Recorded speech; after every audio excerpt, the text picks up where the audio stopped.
সৌবর্ণাসন সচিতাং ত্রিনয়নাং পিতাং শুক্লাচিনীং হেমাভাঙ্গ রুচিং শশাঙ্ক মুকুটাং সত্যম সুরাগুটিতাম হস্তির্মুদ্গর পাশমধ্বরসরাং সম্বিভ্রতি ভূষণৈ ব্যাপ্তাঙ্গিং মঙ্গলামুখীং জগতাং সত্যমিনীং চিন্তয়ি।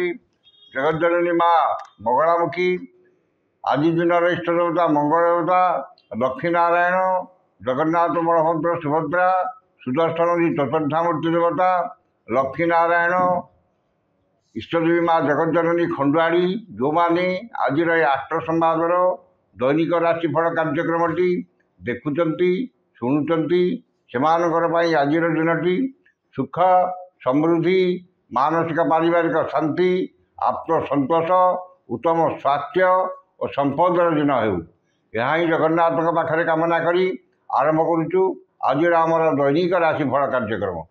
ଜୟ ଜଗନ୍ନାଥ। ଆଜି ଫେବୃଆରୀ ମାସ 4 ତାରିଖ 2025 ମସିହା ମକର 22 ଦିନ ମାଘ ମାସ ଶୁକ୍ଳପକ୍ଷ ସପ୍ତମୀ ମଙ୍ଗଳବାର। ସପ୍ତମୀ ତିଥି ରାତ୍ରି 2:30 ପର୍ଯ୍ୟନ୍ତ ରହିବ ଏବଂ ଏହାପରେ ଅଷ୍ଟମୀ ତିଥି ଭୋଗ ହେବ। ଆଜିର ରାଶି ନକ୍ଷତ୍ର ଅଶ୍ୱିନୀ ମେଷ। ଅଶ୍ୱିନୀ ନକ୍ଷତ୍ର ରାତ୍ରି 9:49 ପର୍ଯ୍ୟନ୍ତ ରହିବ ଏବଂ ଏହାପରେ ଦ୍ୱିଜା ନକ୍ଷତ୍ର ଭୋଗ ହେବ। ଚନ୍ଦ୍ର ମେଷ ରାଶିରେ ଅହରାତ୍ର 60 ଦଣ୍ଡ ଅବସ୍ଥାନ କରିବେ। ସପ୍ତମୀ ତିଥି ଯୋଗୁଁ ତାଳ ଖାଇବା ମନା, ଖାଇଲେ ଦେହରେ ରୋଗ। ଏ ରହିଥିଲା ଆଜିର ପଞ୍ଜିକା। ବର୍ତ୍ତମାନ ଜାଣିନେବା କେମିତି କଟିବ 12ଟି ରାଶିର ବ୍ୟକ୍ତିମାନଙ୍କର ଆଜିର ଦିନ। ପ୍ରଥମ ରାଶି ମେଷ ରାଶି। ମେଷ ରାଶି ଘାତ ଚନ୍ଦ୍ର ଯୋଗୁଁ ମନରେ ଦୁଶ୍ଚିନ୍ତା ଦୁର୍ଭାବନା ଓ ହତୋତ୍ସାହ ଭାବ ପ୍ରକାଶ ପାଇବ ଏବଂ ସ୍ୱଜନ ପରିଜନ ବନ୍ଧୁ ବାନ୍ଧବ ସହକର୍ମୀ ସହଯୋଗୀଙ୍କ ସହ ବିବାଦ ଓ ପଡ଼ୋଶୀଙ୍କ ସହ ତିକ୍ତତା ଦେଖାଦେବ। ମନରେ ଅସ୍ଥିରତା, ପରିବାରରେ ମନୋମାଳିନ୍ୟ ଏବଂ ନିଜର ଲୋକମାନେ ଶତ୍ରୁତା ଆଚରଣ କରିବେ। ମନ ଅସ୍ଥିର ବିଷାଦଗ୍ରସ୍ତ ଚାପଗ୍ରସ୍ତ ରହିବ ଏବଂ ଶାରୀରିକ ପୀଡ଼ା ଭୋଗିବେ। ବାଣିଜ୍ୟ ବ୍ୟବସାୟ ଓ ପରିବହନରେ ଆୟ ମଧ୍ୟମ ହେବ। କର୍ମରେ ସଫଳତା ମିଳିଲେ ମଧ୍ୟ କିଛି ସମସ୍ୟା ଦେଖାଦେବ। ଯେଉଁମାନଙ୍କର ଅଶ୍ୱିନୀ ମେଷ ସେମାନେ ସତର୍କତା ଅବଲମ୍ବନ କରିବେ। ଶୁଭ ରଙ୍ଗ ଲାଲ, ସଂଖ୍ୟା 3, ଆରାଧନା ପ୍ରଭୁ ହନୁମାନ। ବୃଷ ରାଶି। ବୃଷ ରାଶି ଦ୍ୱାଦଶ ଚନ୍ଦ୍ର ମଙ୍ଗଳବାର ଯୋଗୁଁ ଆୟ 5 ଟଙ୍କା ହେଲେ ବ୍ୟୟ 25 ଟଙ୍କା ହେବ ଏବଂ ଆର୍ଥିକ ସ୍ଥିତି ବିଗିଡ଼ିଯିବ। ଠିକ୍ ସମୟରେ ଠିକ୍ ନିଷ୍ପତ୍ତି ନେବାରେ ଅସମର୍ଥ ହେବେ ଏବଂ ସମସ୍ତ କର୍ମରେ ଭୁଲ ନିଷ୍ପତ୍ତି ନେବେ। ନିଶ୍ଚିତତାକୁ ପରିତ୍ୟାଗ କରି ଅନିଶ୍ଚିତତା ପଛରେ ପଶ୍ଚାଧାବନ କରିବେ ଏବଂ ବିନା କାରଣରେ ବହୁତ ବ୍ୟସ୍ତ ରହିବେ। ଅଯଥା ଖର୍ଚ୍ଚ ବୃଥା ଭ୍ରମଣ ଲାଗି ରହିବ ଏବଂ ସତ୍ସଙ୍ଗ ପରିତ୍ୟାଗ କରି କୁସଙ୍ଗରେ ପଡ଼ିବେ। ବାଣିଜ୍ୟ ବ୍ୟବସାୟ ପରିବହନରେ ଆୟ ଠାରୁ ବ୍ୟୟ 2 ଗୁଣ ଅଧିକ ହେବ। କର୍ମରେ ବିଫଳତା ଓ ସମସ୍ତ କର୍ମରେ ଅଯଥା ବିଳମ୍ବ ଦେଖାଦେବ। ଯେଉଁମାନଙ୍କର ରୋହିଣୀ ବୃଷ ସେମାନେ ସତର୍କତା ଅବଲମ୍ବନ କରିବେ। ଶୁଭ ରଙ୍ଗ ନୀଳ, ସଂଖ୍ୟା 4, ଆରାଧନା ମା କମଳା। ମିଥୁନ ରାଶି। ଏକାଦଶ ଚନ୍ଦ୍ର ଯୋଗୁଁ ଆକସ୍ମିକ ଧନଲାଭ, କୌଣସି ବିଶେଷ ସୂତ୍ରରୁ ଧନ ପ୍ରାପ୍ତି ଏବଂ ଅନ୍ୟକୁ ଦେଇଥିବା ଧନ ହୃତ ଧନ ଫେରି ପାଇବେ। ଧନ ସମ୍ପଦ ପ୍ରାଚୁର୍ଯ୍ୟ ପ୍ରତିପତ୍ତି ବୃଦ୍ଧି ପାଇବ ଏବଂ ଆୟର ନୂତନ ମାର୍ଗ ଖୋଲିବ। ନୂତନ ବ୍ୟବସାୟ ପାଇଁ ଚୁକ୍ତିବଦ୍ଧ ହେବେ। ଉନ୍ନତିମୂଳକ କର୍ମରେ ଧ୍ୟାନ ଅଧିକ ରଖିବେ ଏବଂ ଗୁରୁତ୍ୱପୂର୍ଣ୍ଣ ନିଷ୍ପତ୍ତି ନେବାରେ ସମର୍ଥ ହେବେ। ନୂତନ କର୍ମ ଆରମ୍ଭ, ନୂତନ ବ୍ୟବସାୟ ଆରମ୍ଭ ଏବଂ ବିଦେଶ ଯାତ୍ରାର ସୁଯୋଗ ଜୁଟିବ। ବାଣିଜ୍ୟ ବ୍ୟବସାୟ ପରିବହନରେ ଆୟ ଅତି ଉତ୍ତମ ହେବ। କର୍ମରେ ଆଶା ଠାରୁ ଅଧିକ ସଫଳତା ଓ କର୍ମସ୍ଥାନର ସମସ୍ତ ସୁବିଧା ସୁଯୋଗ ହାସଲ କରିବେ। ଯେଉଁମାନଙ୍କର ମୃଗଶିରା ଓ ପୁନର୍ବସୁ ମିଥୁନ ସେମାନେ ଉପକୃତ ହେବେ। ଶୁଭ ରଙ୍ଗ ମେରୁନ୍, ସଂଖ୍ୟା 4, ଆରାଧନା ମା ତ୍ରିପୁର ସୁନ୍ଦରୀ। କର୍କଟ ରାଶି। ଦଶମ ଚନ୍ଦ୍ର ମଙ୍ଗଳବାର ଯୋଗୁଁ କର୍ମ ପ୍ରତି ଏକାଗ୍ରତା ଆନ୍ତରିକତା ଅଧିକ ରହିବ ଏବଂ ଭାଗ୍ୟ ଅପେକ୍ଷା କର୍ମରେ ଅଧିକ ଗୁରୁତ୍ୱ ଓ ବିଶ୍ୱାସ ରହିବ। ଆଜି ଯେକୌଣସି କର୍ମ ଆରମ୍ଭ କରିବେ ସେଥିରେ 100% ସଫଳତା ପାଇବେ ଏବଂ ସମସ୍ତ କର୍ମରେ ଆପଣଙ୍କର କର୍ମକୌଶଳତା, କାର୍ଯ୍ୟଦକ୍ଷତା, ସମୟାନୁବର୍ତ୍ତିତା ପ୍ରକାଶ ପାଇବ। ମନରେ ପ୍ରସନ୍ନତା, ପରିବାରରେ ସୁଖ ଶାନ୍ତି ଏବଂ ଚାଲି ଚଳନ, ବ୍ୟବହାର, କଥାବାର୍ତ୍ତା ମାର୍ଜିତ, ସର୍ବଜନା ଆଦୃତ ହେବ। ବାଣିଜ୍ୟ, ବ୍ୟବସାୟ, ପରିବହନରେ ଆୟ ଯାହା ହେଲେ ମଧ୍ୟ ମନରେ ଆତ୍ମସନ୍ତୋଷ, ଆତ୍ମତୃପ୍ତି ରହିବ। ଯେଉଁମାନଙ୍କର ପୁନର୍ବସୁ ଓ ଅଶ୍ଳେଷା କର୍କଟ ସେମାନେ ଉପକୃତ ହେବେ। ଶୁଭ ରଙ୍ଗ ଧଳା, ସଂଖ୍ୟା 1, ଆରାଧନା ଭଗବାନ ଶିବ। ସିଂହ ରାଶି, ନବମ ଚନ୍ଦ୍ର ମଙ୍ଗଳବାର ଯୋଗୁଁ ଗୁରୁଜନଙ୍କ କୃପା, କ୍ଷମତାଶାଳୀ ବ୍ୟକ୍ତିଙ୍କ ସହାୟତା ଏବଂ ରାଜନୈତିକ ବ୍ୟକ୍ତିଙ୍କ ଶୁଭଦୃଷ୍ଟିରେ ରହିବେ। ମନରେ ଉନ୍ନତ ଚିନ୍ତାଧାରା, ଉଚ୍ଚାଭିଳାଷ ପ୍ରକାଶ ପାଇବ ଏବଂ ଉନ୍ନତିମୂଳକ କର୍ମରେ ଅଧିକ ଧ୍ୟାନ ରହିବ। କୌଣସି ସଭା କିମ୍ବା ସଂଗଠନର ନେତୃତ୍ୱ ନେବେ ଏବଂ ମହତ୍ ବ୍ୟକ୍ତିଙ୍କ ସାନ୍ନିଧ୍ୟ ଲାଭ କରିବେ।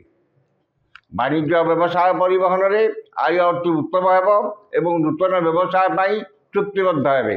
କର୍ମରେ ଆଶାଠାରୁ ଅଧିକ ସଫଳତା, ସହକର୍ମୀଙ୍କ ସହଯୋଗ ଓ ପଦସ୍ଥ ଅଧିକାରୀଙ୍କର ଶୁଭଦୃଷ୍ଟିରେ ରହିବେ।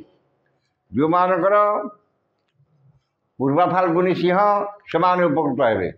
ଶୁଭ ରଙ୍ଗ ଗୋଲାପୀ, ସଂଖ୍ୟା 3, ଆରାଧନା ପ୍ରଭୁ ଶ୍ରୀ ଜଗନ୍ନାଥ। କନ୍ୟା ରାଶି, ଅଷ୍ଟମ ଚନ୍ଦ୍ର ମଙ୍ଗଳବାର ଏବଂ କେତୁଙ୍କର କ୍ଷେତ୍ର ଭୋଗ ହେଉଥିବାରୁ ବାଦ ବିବାଦ, ସ୍ୱାସ୍ଥ୍ୟ, ଆର୍ଥିକ କାରବାର, ଉଚ୍ଚସ୍ଥାନ ଆରୋହଣ, ଗ୍ୟାସ୍, ଇଲେକ୍ଟ୍ରିକ୍ ଦ୍ରବ୍ୟ ବ୍ୟବହାର ଏବଂ ଯାନବାହନ ଆରୋହଣ କାଳରେ ସତର୍କତା ଅବଲମ୍ବନ କରିବେ। ଧନ କ୍ଷତି, ମାନସିକ ଅସ୍ଥିରତା, ପରିବାରରେ ମନମାଳିନ ଏବଂ ଶାରୀରିକ ପୀଡ଼ା ଭୋଗିବେ। ଉଚିତ କର୍ମରେ ବିଚ୍ୟୁତ ହୋଇ ଅନୁଚିତ କର୍ମରେ ଆଗ୍ରହ ରଖିବେ ଏବଂ ବିନା କାରଣରେ ବହୁତ ବ୍ୟସ୍ତ ରହିବେ। ସମସ୍ତ କର୍ମରେ ଭୁଲ ନିଷ୍ପତ୍ତି ନେବେ ଏବଂ ଚାଲି ଚଳନ, ବ୍ୟବହାର, କଥାବାର୍ତ୍ତା ବିବାଦୀୟ ହେବ। ବାଣିଜ୍ୟ, ବ୍ୟବସାୟ, ପରିବହନରେ ଆୟଠାରୁ ବ୍ୟୟ ଅଧିକ ହେବ। କର୍ମରେ ବିଫଳତା ଓ ବାଧା ବିଘ୍ନ ଲାଗି ରହିବ। ଯେଉଁମାନଙ୍କର ହସ୍ତା କନ୍ୟା ସେମାନେ ସତର୍କତା ଅବଲମ୍ବନ କରିବେ। ଶୁଭ ରଙ୍ଗ ସବୁଜ, ସଂଖ୍ୟା 8, ଆରାଧନା ମା ଛିନ୍ନମସ୍ତା। ତୁଳା ରାଶି, ସପ୍ତମ ଚନ୍ଦ୍ର ସପ୍ତମୀ ତିଥି ଯୋଗୁଁ ମାନସିକ ପାରିବାରିକ ଶାନ୍ତି ଏବଂ ଦାମ୍ପତ୍ୟ ଜୀବନରେ ମଧୁରତା ଆସିବ। ମୂଲ୍ୟବାନ ଧାତୁ, ବସନ, ଭୂଷଣ, ସୌଖିନୀ ଘରୋଇ ଉପକରଣ କ୍ରୟ କରିବେ। ପୁତ୍ର, କନ୍ୟା, ଭାତୃ, ଭଗ୍ନୀଙ୍କର ବୈବାହିକ କର୍ମର ଆୟୋଜନ କରିବେ କିମ୍ବା ପରିବାର ସହ କୌଣସି ବୈବାହିକ କର୍ମରେ ଯୋଗ ଦେବେ। ମନରେ ପ୍ରସନ୍ନତା, ପରିବାରରେ ସୁଖ ଶାନ୍ତି ଏବଂ ପରିବାରର ସମସ୍ତ ସଦସ୍ୟଙ୍କ ମଧ୍ୟରେ ଉତ୍ତମ ବୁଝାମଣା ରହିବ। ବାଣିଜ୍ୟ, ବ୍ୟବସାୟ, ପରିବହନରେ ଆୟ ଅତି ଉତ୍ତମ ହେବ। କର୍ମରେ ସଫଳତା ଓ ମହିଳା ସହକର୍ମୀଙ୍କର ସାହାଯ୍ୟ ସହଯୋଗ ପ୍ରାପ୍ତ କରିବେ। ଯେଉଁମାନଙ୍କର ଚିତ୍ରା ଓ ବିଶାଖା ତୁଳା ସେମାନେ ଉପକୃତ ହେବେ। ଶୁଭ ରଙ୍ଗ ଧଳା, ସଂଖ୍ୟା 2, ଆରାଧନା ମା ସମଲେଶ୍ୱରୀ। ବୃଷା ରାଶି, ଷଷ୍ଠ ଚନ୍ଦ୍ର ମଙ୍ଗଳବାର ଯୋଗୁଁ ରୋଗ, ଋଣ, ଦୁଃଖ, ଶୋକ, କ୍ଲେଶ, ମାନସିକ ଅବସାଦରୁ ସାମୟିକ ମୁକ୍ତି ମିଳିବ। ମନରେ ପ୍ରସନ୍ନତା, ପରିବାରରେ ସୁଖ ଶାନ୍ତି ଏବଂ ଚାଲି ଚଳନ, ବ୍ୟବହାର, କଥାବାର୍ତ୍ତା ମାର୍ଜିତ, ସର୍ବଜନା ଆଦୃତ ହେବ। ଆପଣଙ୍କ ବକ୍ତବ୍ୟରେ ସମ୍ମୋହନର ଶକ୍ତି ରହିବ ଏବଂ ଶତ୍ରୁମାନେ ମିତ୍ରତାର ହାତ ବଢ଼ାଇବେ। ପରୋପକାର, ସମାଜ ସେବା ଏବଂ ଧାର୍ମିକ କର୍ମରେ ଅଧିକ ଆଗ୍ରହ ରହିବ।